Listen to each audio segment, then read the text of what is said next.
Halo anak-anak kelas 4, apa kabar? Semoga masih dalam keadaan sehat, masih dalam keadaan kuat. Ibu harap kalau menonton video ini, Ibu harap sudah mandi ya. Sudah rapi di pagi hari, sudah mandi, sudah sarapan. Jangan lupa sarapan itu penting untuk menjaga kesehatan kalian ya. Nah, hari ini kita lanjut ke materi kita ya. Silakan persiapkan buku kalian halaman 77 ya. Buku kalian halaman 77. Kita belajar tentang pemantulan bunyi ya. Di sana ada diceritakan tentang percobaan pemantulan bunyi. Tapi sebelum kita masuk ke pemantulan bunyi ya, kita mengulang kembali atau mengenal kembali apa sih sifat-sifat dari bunyi ya. Pada pertemuan sebelumnya kita sudah juga mempelajari itu ya, bahwa ada 3 sifat dari bunyi ya. Yang pertama adalah bunyi dapat merambat melalui medium, yaitu padat, cair, dan gas. Yang kedua, bunyi dapat dipantulkan. Dan yang ketiga, bunyi dapat diserap. Nah, 3 sifat bunyi ini akan kita pelajari satu persatu. Kemarin kita sudah mempelajari tentang perambatan bunyi. Nah, kalau hari ini kita belajar atau mengenal tentang pemantulan bunyi ya. Tetap Ibu akan membahas 3 sifat dari bunyi ya. Silakan sambil dibuka bukunya halaman 78 ya.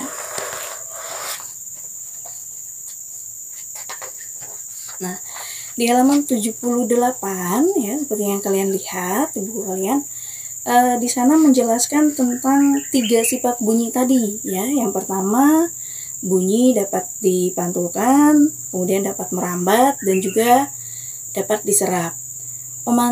Perambatan bunyi sudah kita bahas kemarin ya, tapi Ibu akan ulang kembali ya, untuk biar kamu lebih ingat materinya.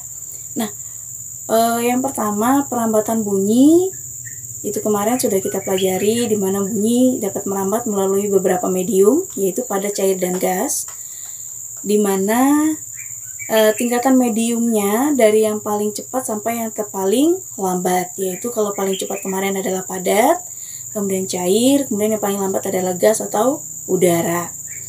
Nah, dan bunyi tidak bisa merambat dalam ruang hampa udara. Nah, berikutnya adalah bunyi dapat dipantulkan. Nah, inilah yang akan jadi pembahasan kita ya.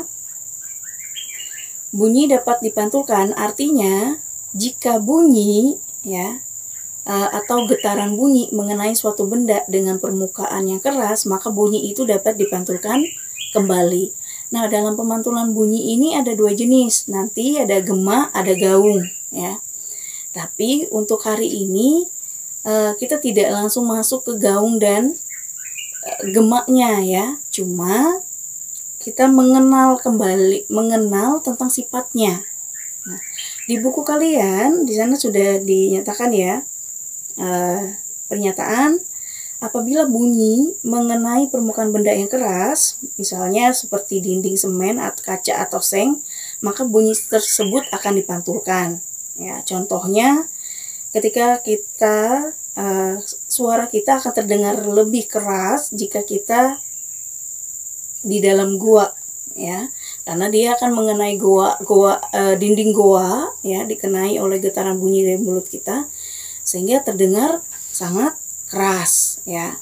Nah, itu pemahaman tentang pemantulan bunyi. Jadi bunyi ini dapat dipantulkan jika dia mengenai permukaan benda yang keras ya. Kalau kita teriak misalnya di tempat yang sebuah ruangan ya, ketika kita teriak, maka teriakan kita lebih jauh terdengar dibandingkan kita berada di lapangan. Lapangan itu kan dia tidak punya dinding, jadi tidak ada permukaan yang menutupi ya. Sedangkan kalau kita berada dalam ruangan, jelas suara akan lebih nyaring atau lebih terdengar keras ya. Nah, kemudian saat kamu ribut di kelas, yang mendengarnya kan terdengar sangat nyaring sekali, sehingga suster, bapak ibu guru bisa dengar walaupun suster dan bapak ibu guru tidak berada di dalam ruangan sama kamu ya. Nah, itulah makna dari bunyi dapat dipantulkan ya. Ketika kamu teriak di dalam kelas, ribut, bicara terus saat guru menjelaskan, maka orang-orang yang ada di sekitar lingkungan ataupun di sekitar ruang tersebut akan mendengar suara kamu. Nah, itu dia pemahaman kenapa dikatakan bunyi dapat dipantulkan ya. Oke, itu artinya bunyi dapat dipantulkan. Oke, ulang kembali ya. Bunyi dapat dipantulkan artinya bunyi dapat terpantul jika getaran bunyi mengenai suatu benda yang permukaannya keras ya. Tadi ada 2 jenis ya, ada gema, ada gaung ya. Jenis dari pemantulan bunyi, tapi itu akan kita bahas pada pertemuan berikutnya. Nah, yang ketiga, sifat dari bunyi itu adalah bunyi dapat diserap. Artinya ini kebalikan dari yang dipantul tadi. Kalau yang dipantul tadi kan dia mengenai benda keras. Nah, kalau dia diserap kira-kira apa? Ya. Nah, mari kita bahas ya. Yang ketiga, bunyi dapat diserap. Artinya, bunyi dapat diserap jika mengenai benda yang permukaannya lunak. Ibu ulang. Bunyi dapat diserap, artinya bunyi dapat diserap jika mengenai benda yang permukaannya lunak. Ya. Oke, seperti yang Ibu bilang tadi, kalau dia diserap ini kebalikan dari dipantulkan. Kalau yang dipantulkan tadi pada permukaan keras, sedangkan kalau diserap ini permukaannya lunak. Nah, benda yang dapat menyerap bunyi ini atau yang mempunyai permukaan lunak itu contohnya seperti karpet, ya, kemudian busa, kemudian kertas, kemudian karet ataupun styrofoam, ya, gabus. Nah, itu dia. Ya, itu dapat benda-benda yang dapat menyerap bunyi. Pemahamannya gini, Bu kasih ya ilustrasinya contoh. Tadi kalau di ruang kelas ya, karena lingkungan ruang kelas kita itu kan dinding semua, maka dia terpantulkan atau terdengar kan. Nah, contohnya gini ya. Contohnya ketika kamu berada di bioskop, kan kamu pasti pernah ke bioskop kan. Bagi yang pernah menonton di bioskop pasti tahu nih.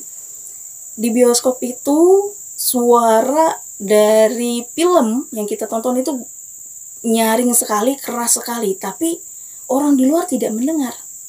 Ya, karena di dalam bioskop itu tertutupi karpet, ya, kemudian tertutupi atau dilapisi dengan busa. Kan kita bisa lihat di lingkungan ketika kita masuk ruang bioskop, kita bisa rasakan kan hawanya dingin, ya, kemudian penuh dengan busa, ada lapisan-lapisannya, makanya di sana kan gelap gulita ya. Nah, lapisan-lapisan inilah yang menyerap bunyi sehingga bunyi tidak terdengar sampai di luar. Makanya ketika kita menonton di bioskop, kita tidak mendengar sesuatu apapun terjadi di luar sana, dan orang di luar sana pun tidak mendengar apapun yang kita dengar di dalam bioskop. Nah, itu dia ya. Contohnya lagi misalnya di studio musik. Ketika kamu berada di studio musik ya, orang bermain drum, bermain gitar, sekeras apapun, sekencang apapun, itu tidak akan mengganggu orang di luar karena di ruangannya sudah ditutupi atau dilapisi busa ya, yang gunanya untuk menyerap dari bunyi tersebut, getaran bunyi tadi ya. Oke, Bu harap sampai di sini kamu bisa memahami tentang 3 sifat bunyi tadi ya, yang merambat, kemudian dipantulkan dan juga diserap ya. Bu harap dari penjelasan ini kamu dapat memahami dulu 3 sifat bunyi ini, sehingga ketika kita masuk ke materi lebih lanjut untuk pemantulan bunyi, itu lebih kamu mengetahui lagi dan lebih mudah untuk kamu memahami karena kita sudah belajar tentang sifatnya, ya. Oke, sampai di sini dulu pembelajaran kita pada hari ini tentang 3 sifat dari bunyi, ya, dan pemantulan bunyi yang akan kita bahas lebih dalam nanti. Kalau kalian lihat, ya,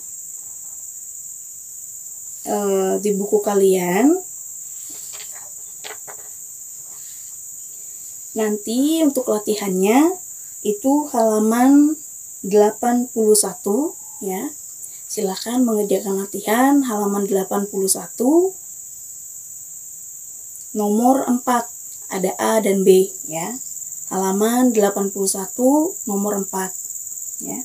Silakan dijawab dan dikerjakan di buku latihanmu dan dikumpulkan pada waktu yang sudah ditentukan.